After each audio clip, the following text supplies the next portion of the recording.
जे तरफ़ां ही जेको पुरअमन एहतजाज आहे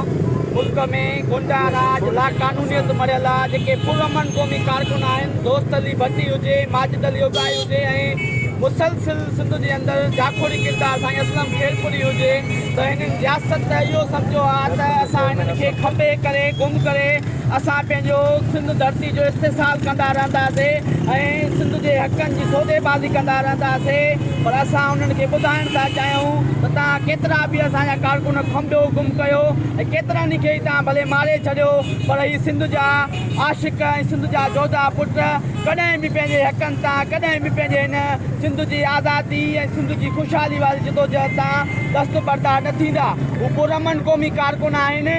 जेके माण्हू 100 क़तल कनि था सरेआम उहे घुमनि था ऐं जेके पुरअमन माण्हू जिदोजहद सियासी साईं जीअं से जो अदम तशद्दुद वारे नज़रिए खे अपनाए करे पंहिंजे हक़नि लाइ जिदोजहद कनि था तव्हां उनखे सरेआम गुम था करे छॾियो नौजवाननि यूरोप मुआशरनि जे अंदरि